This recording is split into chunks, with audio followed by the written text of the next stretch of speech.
Hi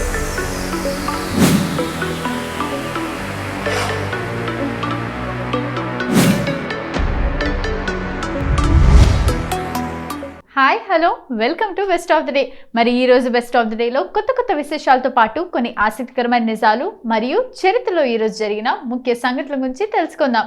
let's start the programme.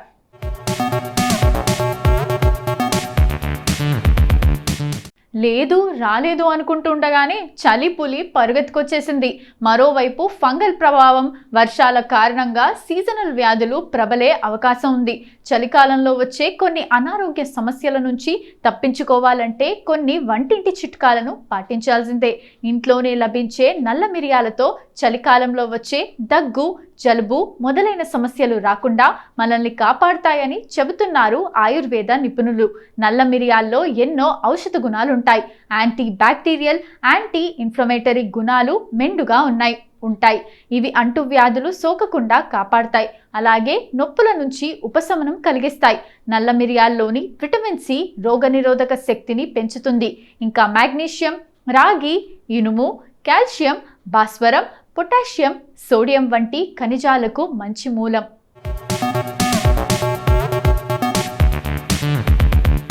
ఇందులో విటమిన్లు ఏ, కే, ఈ, బి విటమిన్ కూడా ఉన్నాయి. ఇందులోని పైపెరిన్ జీర్ణక్రియకు సహాయపడుతుంది, ప్రేగులను శుభ్రం చేస్తుంది, మలబద్ధకం సమస్యను తగ్గిస్తుంది. క్రమం తప్పకుండా నల్ల మిరియాలను సేవిస్తే మలబద్ధకం సమస్య తీరుతుంది. రక్త ప్రసరణను మెరుగుపరచడంలో చక్కగా పనిచేస్తాయి. అంతేకాదు బరువు తగ్గడంలో కూడా మిరియాలు బాగా పనిచేస్తాయి. ఇందులో లభించే ఫైటో న్యూట్రియన్స్ అదనపు కొవ్వును కరిగించడంలో సహాయపడతాయి, జీవక్రియను వేగవంతం చేస్తాయి. అలాగే చలికాలంలో కీళ్ళు, ఎముకల నొప్పులు బాగా వేధిస్తాయి. ఈ బాధల నుంచి ఉపశమనం కలిగించే ఔషధ గుణాలు మిరియాల్లో ఉన్నాయి. మధుమేహ వ్యాధి గ్రస్తులకు కూడా ఇవి మేలు చేస్తాయి. బ్లడ్ షుగర్ లెవెల్స్ను నియంత్రణలో ఉంచుతాయి. నల్ల మిరియాలు శరీరాన్ని డీటాక్స్ చేయటంలో సహాయపడతాయి.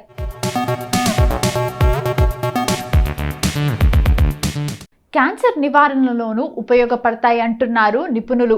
మనకున్న అనారోగ్య సమస్యను బట్టి తులసి ఆకులు, పసుపు, మిరియాలతో చేసిన కషాయం, మిరియాల పాలు, మిరియాలు తేనె, మిరియాలు తమలపాకు రసం కలుపుకొని తాగొచ్చు. కూరలు, సలాడ్లలో మిరియాల పొడి చల్లుకోవచ్చు. మిరియాలు, యూకలిప్టస్ నూనె వేసి మరిగించిన నీళ్ళలో ఆవిరి పట్టొచ్చు. ఇది అవగాహన కోసం అందించిన సమాచారం మాత్రమే. మిరియాలు అందరికీ ఒకేలా పనిచేయవు. శరీర తత్వాన్ని బట్టి నిపుణుల సలహా మేరకు తీసుకోవాలి. మిరియాలను ఎక్కువగా తీసుకుంటే కొన్ని నష్టాలు కూడా ఉంటాయనేది గమనించాలి. మనం వంటింట్లో ఉపయోగించే వాటిల్లో మిరియాలు ఒకటి. మనలో చాలా మందికి తెలిసిన మిరియాలు నల్ల మిరియాలు. వీటిని జలుబు, దగ్గు, కఫంతో పాటు ఇతరాత్ర అనారోగ్య సమస్యలను తగ్గించడంలో వాడుతూ ఉంటాం.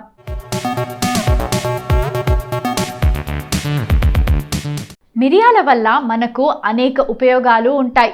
మనం తిన్న ఆహారం త్వరగా జీర్ణమయ్యేలా చేసి గ్యాస్ట్రిక్ సమస్యలను తగ్గించడంలో మిరియాలు ఎంతో సహాయపడతాయి. మిరియాలను ఆహారంలో భాగంగా చేసుకోవటం వల్ల అనేక సమస్యల నుంచి బయటపడవచ్చు. మన జీర్ణాశయంలో అనేక రకాల యాసిడ్లు, ఎంజైమ్స్ ఉత్పత్తి అవుతాయి. ఇవి ఆహారం జీర్ణం అవ్వటంలో సహాయపడతాయి. అజీర్తి సమస్య ఉన్నవారు మిరియాలను ఆహారంలో భాగంగా తీసుకోవటం వల్ల ఈ యాసిడ్లు, ఎంజైమ్స్ అధికంగా ఉత్పత్తి అవుతాయి. దీంతో ఆహారం త్వరగా జీర్ణమయ్యి అజీర్తి సమస్య తగ్గుతుంది. మిరియాలను హెర్బల్ టీ, నీళ్లు, పాలు, కషాయాల్లో వేసి మరిగించుకొని తాగొచ్చు. మిరియాల పొడిని సాలడ్స్, మొలకెత్తిన విత్తనాలపై కూడా వేసుకొని తినొచ్చు. ఈ విధంగా మిరియాలను వాడడం వల్ల గ్యాస్ట్రిక్, అజీర్తి సమస్యల నుండి బయటపడొచ్చు.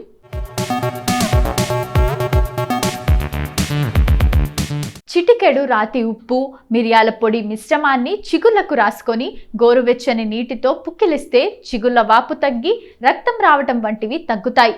కొంచెం ఘాటుగా ఉన్న రోజు 2 మిరియాలు నోట్లో వేసుకుంటే శరీరంలోని మెటబాలిజంను క్రమబద్ధం చేస్తుంది.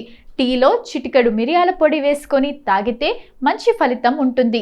మిరియాలు తరచుగా తీసుకోవటం వల్ల రొమ్ము క్యాన్సరే కాదు, చర్మ, పెద్దపేగు క్యాన్సర్ల ముప్పు కూడా తగ్గుతుందని స్టడీస్ తేల్చాయి. 1/2 గ్రాము మిరియాల పొడి, గ్రామ్ బెల్లం కలిపి రోజు ఉదయం, సాయంత్రం తీసుకుంటే తలనొప్పి నుంచి ఈజీగా బయటపడొచ్చు. భారతీయ వంటగదిలో మిరియాలు ఖచ్చితంగా ఉంటాయి. మిరియాలు ఏ వంటకంలో వేసినా దాని టేస్ట్ను డబుల్ చేస్తాయి. మిరియాల రసం అయితే చాలా మంది ఇష్టంగా తింటూ ఉంటారు. జలుబు చేసినప్పుడు ఇదే గొప్ప మెడిసిన్లా పనిచేస్తుంది. దీనిలోని ఔషధ గుణాల కారణంగా ఆరోగ్య ప్రయోజనాల పరంగా నల్ల మిరియాలను శతాబ్దాలుగా మన వంటల్లో వాడుతున్నాం. మిరియాలను బ్లాక్ గోల్డ్ అని కూడా పిలుస్తారు. వీటిలో మాగ్నీషియం, ఐరన్, పొటాషియం, సి, కే విటమిన్లు, ఫైబర్ వంటి పోషకాలు అధికంగా ఉంటాయి. వీటిలో anti inflammatory, anti bacterial, anti oxidant, anti fungal, anti viral గుణాలు పుష్కలంగా ఉంటాయి. మిరియాలను మన రోజువారీ డైట్లో కొంచెం చేర్చుకున్నా అనేక ఆరోగ్య ప్రయోజనాలు పొందొచ్చని నిపుణులు చెబుతున్నారు. అవేంటో తెలుసుకోవాలంటే ఈ స్టోరీ చూసేయండి. డయాబెటీస్ రాకుండా రక్షిస్తుంది. మిరియాల్లోని పెపరిన్ అనే రసాయనం ఇన్సులిన్ ఉత్పత్తిని ప్రేరేపిస్తుంది. దాంతో రక్తంలో చక్కెర స్థాయిలు పెరగవు. ఫలితంగా డయాబెటీస్ వచ్చే అవకాశాలు తక్కువని కొన్ని అధ్యయనాలు చెబుతున్నాయి. పోషకాల శోషణ పెంచుతుంది. వరకు జాతీయ మిరియాల కుండ దినోత్సవం గురించి మనకు తెలియని కొన్ని ఆసక్తికరమైన నిజాలు తెలుసుకున్నాం కదా. మరి డిసెంబర్ 29వ తేదీన ఒక్కసారి చరిత్రలోకి వెళ్ళి చూస్తే ఎంతో మంది ప్రముఖుల జన్మాలు జరిగాయి. మరి ఒక్కసారి చరిత్ర పుటలోకి వెళ్ళి నేడు జన్మించిన ప్రముఖులు ఎవరో తెలుసుకుందాం రండి.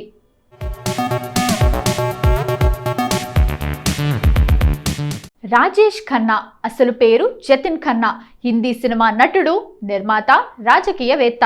భారతీయ సినిమా మొదటి సూపర్ స్టార్గా వ్యవహరింపబడే ఈయన 163 చిత్రాల్లో నటించారు. 1970 నుండి తాను సోలోగా నటించిన చిత్రాలు వరుసగా 15 విజయవంతం కావటంతో ఈయనకు ఈ పేరు సార్థకమైంది. ఇంతవరకు ఈ రికార్డ్ని ఎవరూ బద్దలు కొట్టలేకపోయారు. మార్చి 1973లో డింపుల్ కపాడియాతో వివాహం జరిగింది. డింపుల్ తొలి చిత్రం బాబీ విడుదలకు 6 నెలల ముందు ఈ వివాహం జరిగింది. డింపుల్ కూడా ఖన్నా అభిమాని కావటం యాదృశ్చికం. అయితే 1984లో వీరిద్దరూ విడిపోయారు. వీరి పెద్ద కుమార్తె ట్వింకిల్ ఖన్నా నటుడు అక్షయ్ కుమార్ని వివాహమాడింది. చిన్న కుమార్తె రింకే ఖన్నా కూడా లండన్లోని ఒక వ్యాపారవేత్తని వివాహమాడింది. రాజేష్ ఖన్నా 1942 డిసెంబర్ 29న జన్మించారు.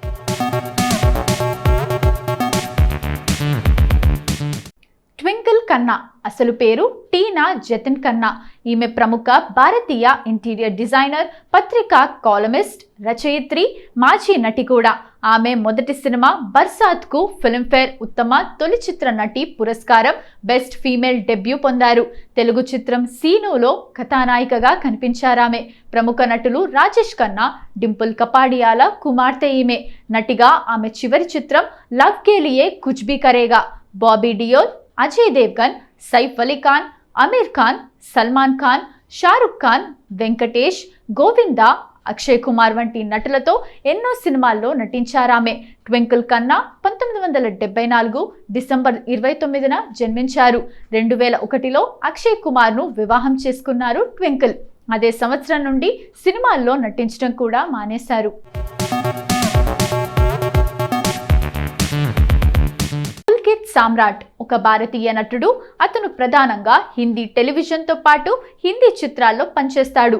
ఫుక్రే చలనచిత్ర ధారావాహికల్లో హనీ పాత్ర పోషించినందుకు ప్రసిద్ధి చెందిన సామ్రాట్ క్యూకీ సాస్ భీ కభీ బహూ థీ సిరీస్తో తన నటనా రంగ ప్రవేశం చేశాడు మరియు బిట్టు బాస్తో తన సినీ రంగ ప్రవేశం చేశాడు. అతను ఇండియన్ టెలి అవార్డ్ గ్రహీత. సామ్రాట్ తన మొదటి వాణిజ్య విజయాన్ని ఫుక్రేతో సాధించాడు. అతని అత్యధిక వసూళ్లు సాధించిన జై హోతో విడుదలైంది. ఈ విజయం తర్వాత డాలీకి డోలీ, సనం రే వంటి వరుస పరాజయాలతో ఎదురు దెబ్బ తగిలింది. తర్వాత అతను ఫుక్రే రిటర్న్స్, 3 స్టోరీస్, టైష్లో నటించినందుకు ప్రశంసలు అందుకున్నాడు. తన నటనా వృత్తితో పాటు బ్రాండ్లు, ఉత్పత్తుల కోసం సామ్రాట్ ప్రముఖ సెలబ్రిటీ ఎండాజర్. సామ్రాట్ డిసెంబర్ 29, 1983న జన్మించాడు. రామానంద్ సాగర్ ఒక భారతీయ చలనచిత్ర దర్శకుడు. దూరదర్శన్లో ప్రసారమై విశేష జనాదరణ పొందిన ధారావాహిక రామాయణ్ను ఇతడు నిర్మించాడు. 78 భాగాల ఈ టెలివిజన్ ధారావాహిక భారతీయ పురాతన ఇతిహాసం రామాయణం ఆధారంగా తీయబడింది. ఈ సీరియల్లో రామునిగా అరుణ్ గోవిల్, సీతగా దీపికా చికాలియా నటించారు. భారత ప్రభుత్వం ఇతడిని 2000వ సంవత్సరంలో పద్మశ్రీ పురస్కారంతో సత్కరించింది. రామానంద్ సాగర్ లాహోర్ సమీపంలో అసల్గురు గ్రామంలో 1917 డిసెంబర్ 29న జన్మించాడు. 1932లో Ramanand Sagar Raiders of the Railroad అనే మూకీ చిత్రానికి క్లాపర్ బాయ్గా తన సినీ జీవితాన్ని ప్రారంభించాడు. దేశ విభజన అనంతరం 1949లో ఇతడు ముంబైకి తన మకాం మార్చాడు.